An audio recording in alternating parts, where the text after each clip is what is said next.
लम्कीचुवा city हल तथा संग्रहालय र घेरा पर्खालको सुदूरपश्चिम प्रदेश सरकारका मुख्यमन्त्री कमलबहादुर शाहले आज शिलान्यास गर्नुभएको छ।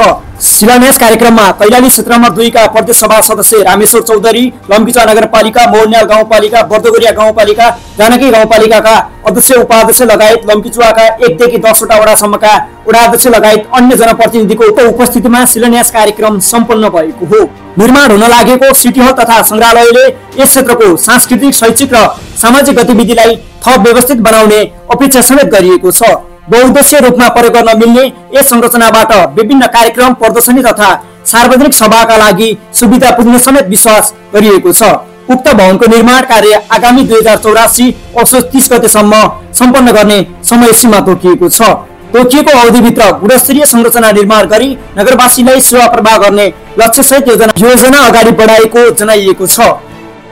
पर्छ है भन्ने कुरा कार्यपालिकाबाट उठेको कारणले गर्दाखेरि हामीले निर्णय पनि पास गर्यौं र हाम्रो कुरालाई एकदम सहर्षपूर्ण स्वीकारेर हाम्रो माननीय मुख्यमन्त्रीज्यूले यो कार्यक्रम आज शिलान्यास गरिदिनु भएको छ। यसको लागि सुदूरपश्चिम प्रदेश सरकारलाई मेरो व्यक्तिगत तर्फबाट र लम्कीचुवा नगरपालिकाको तर्फबाट हार्दिक आभार प्रकट गर्न चाहन्छु।